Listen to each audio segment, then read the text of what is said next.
বেহেশতের বাগানে এসে প্রবেশ করুন। আল্লাহ পাকের রহমত, আল্লাহ তাআলার বরকত আপনার জীবনের আমলে ধারণ করে নিন। যে আল্লাহ পাক আপনাকে আমাকে এই দুনিয়ার জন্য পাঠিয়েছেন তার ইবাদত করার জন্য, তার বন্দেগী করার জন্য, ঠিক কিনা বলেন? সম্মানিত হাজিরিন, আমরা বাহিরে দাঁড়িয়ে না থেকে বেহেশতের একটি বাগান যেখানে কোরআন এবং হাদিস থেকে আলোচনা হচ্ছে, কোরআনের তাফসীর হচ্ছে, সেখানে এসে বসে যান। দুনিয়ার জীবনে আপনি কয়দিন বেঁচে থাকবেন, কয়দিন আপনার হায়াত রয়েছে আপনি জানেন না। জানেন, হতে পারে আমার জীবনের শেষ আলোচনা এখানেই হতে পারে, ঠিক কিনা বলে? এই জন্য আমরা সর্বদাই আল্লাহ পাকের ইবাদত করব, আল্লাহ পাকের রাজি খুশি করার জন্য সর্বদাই প্রস্তুত থাকবো ইনশাআল্লাহ। একদিন তোর মাটির দেহ, একদিন তোর মাটির দেহ থাকবে না রে ভাই,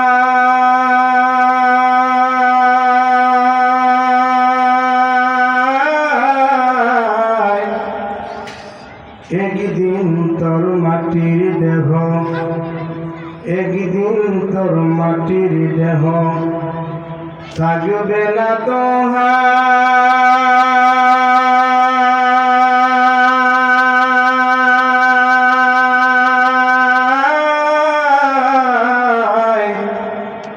মাটির দেহ মাটির সাথে মিশবে রে ধুলাই, ঠিক না? মাটির দেহ মাটির সাথে মিশবে রে ধুলাই। কিসের টাকা কিসের ঘর তোমার, কিসের বাহাদুরি,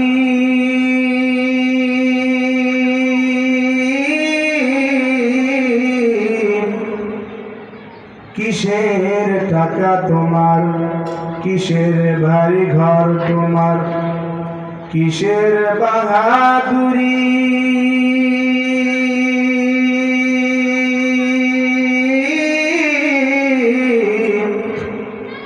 সঙ্গে তোমার কেউ যাবে না, পুরুষ কিংবা নারী,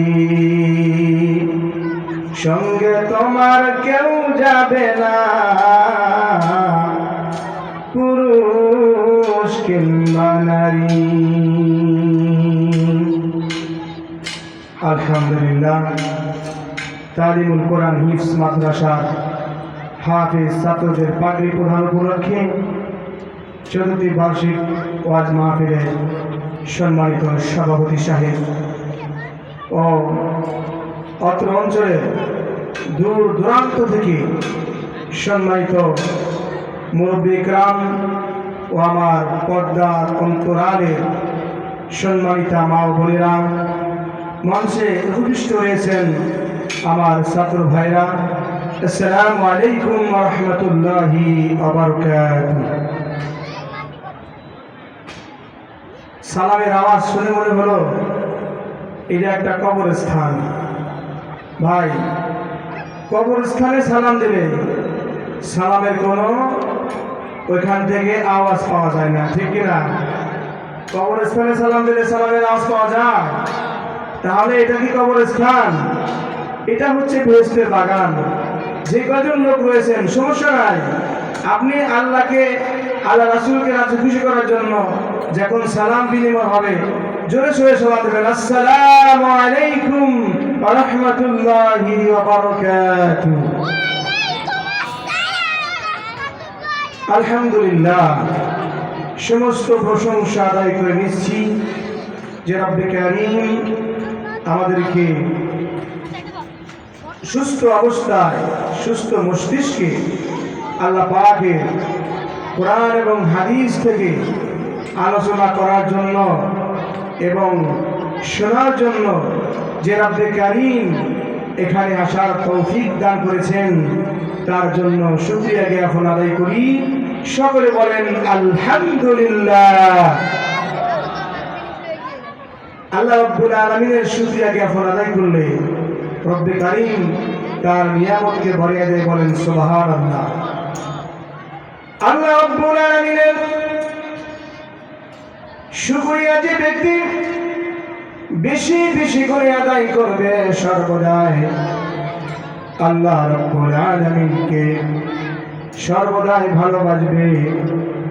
সুখে দুঃখে কষ্টে ক্লান্তির সময় সর্বদাই সব সময় যখন আল্লাহর কোন বান্দা আল্লাহ রাব্বুল আলামিনের শুকরিয়া জ্ঞাপন আদায় করে, আল্লাহ রাব্বুল আলামিন ওই বান্দার নিয়ামতকে বাড়িয়ে দেয়।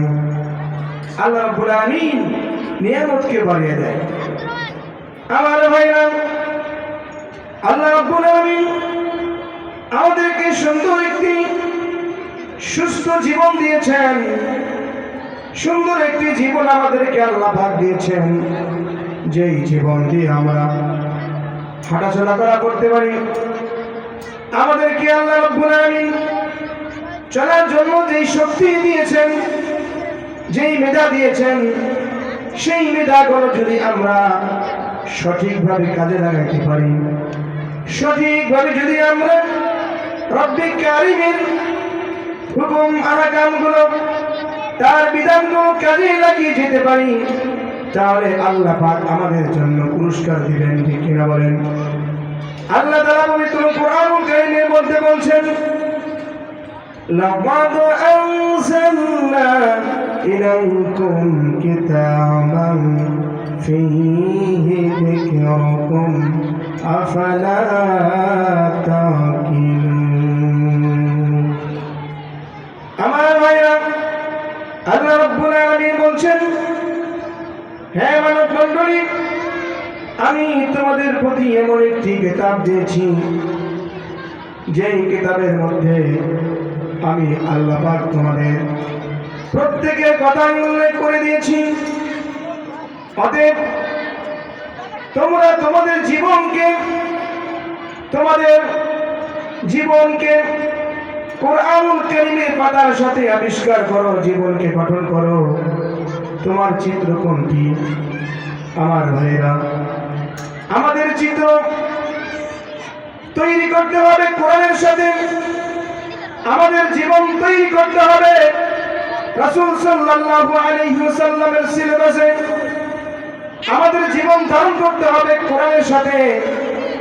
আর যদি আমাদের জীবন যাপন কোরআনুল কারীমের সাথে ধারণ করতে পারি, কোরআনুল কারীমের সাথে গঠন করতে পারি, আল্লাহ তাআলা জানিয়ে দিয়েছেন, বান্দারে শুধু তাই নয়, ও বান্দা, আমি আল্লাহ পাক তোমাদেরকে জ্ঞান দিয়েছি, বিবেক দিয়েছি, বুদ্ধি দিয়েছি। আর এই জ্ঞান বিবেক বুদ্ধিগুলো কাজে লাগিয়ে প্রকৃত সত্য কোনটি তোমরা কি তা উপলব্ধি করার চেষ্টা করবে না? আমি তোমাদেরকে জ্ঞান দিলাম, তোমাদেরকে বিবেক দিলাম, বুদ্ধি দিলাম।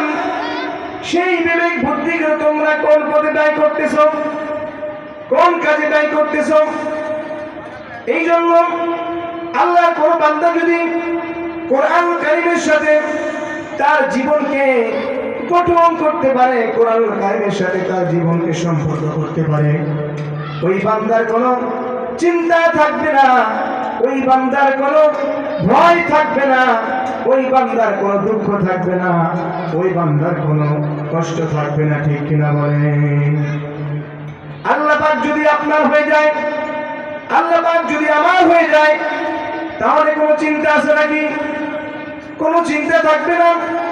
সম্মানিত হাজিরিন, এই জন্য রব্বি কারীম বলেছেন, বান্দারে, তোমরা যদি কোরআনুল কারীমের সাথে তোমাদের সম্পর্ক রাখতে পারো, তোমরা যদি কোরআনুল কারীমের সাথে তোমাদের জীবনকে গঠন করতে পারো, তোমাদের রাষ্ট্রীয় জীবন, সামাজিক জীবন, চলাফেরার জীবন, সামাজিক জীবন এবং সামাজিক জীবন সব কিছুই আমি আল্লাহ পাক কোরআনে দিয়েছি। তোমরা কে কোন রাস্তায় যাবে, কখন কি করবে, সব বলে আমি আল্লাহ পাক এই কোরআনুল কারীমে দিয়েছি। অতএব তোমাদের ভুল রাস্তায় চলার কোনো অপশন নাই, ভুল রাস্তায় থাকার কোনো কারণ নাই। আশা রাখি আমরা যদি আল্লাহ পাকের কোরআনের সাথে, আল্লাহ পাকের সাথে যদি আমাদের সম্পর্ক হয়ে যায়, কোরআন পড়ে যদি বুঝতে পারি, তাহলে আমাদের বাম রাস্তায় যাওয়ার জন্য বাম রাস্তায় যাওয়ার কোনো অপশন নাই। ঠিক কিনা বলেন? আমি জানি যে এই বাম রাস্তায় গেলে একটা সিংহ আছে, বাঘ আছে, সেই বাঘ আমাকে আক্রমণ করতে পারে। ঠিক কিনা? তাহলে আমাকে এই জ্ঞানটা আল্লাহ পাক দিয়েছেন। সেই জ্ঞানের খাতিরে যদি আমি ইচ্ছাকৃতভাবে যদি জানি যে এই রাস্তার মধ্যে বাঘ ভাল্লুক রয়েছে, তাহলে আমি ওখানে গেলে আমাকে আক্রমণ করতে পারে, বাঘ আমাকে খেয়ে ফেলতে পারে। ঠিক কিনা? তাহলে যদি আপনি ইচ্ছাকৃতভাবে যান, তাহলে সেই দায় দায়িত্ব আপনাকেই নিতে হবে। ঠিক কিনা? এই জন্য আল্লাহ পাক বুঝিয়ে দিয়েছেন, বান্দারা আমি দুইটি রাস্তা দিয়েছি, দুইটি রাস্তা, একটি হলো ডান, একটি হলো বাম। যারা ডান রাস্তায় চলবে তারা আমার মেহমান হয়ে কবরে আসবে, আর যারা বাম রাস্তায় চলবে তারা জাহান্নামী হয়ে কবরে আসবে। জাহান্নামের আগুন আমরা কেউ সহ্য করতে পারবো নাকি?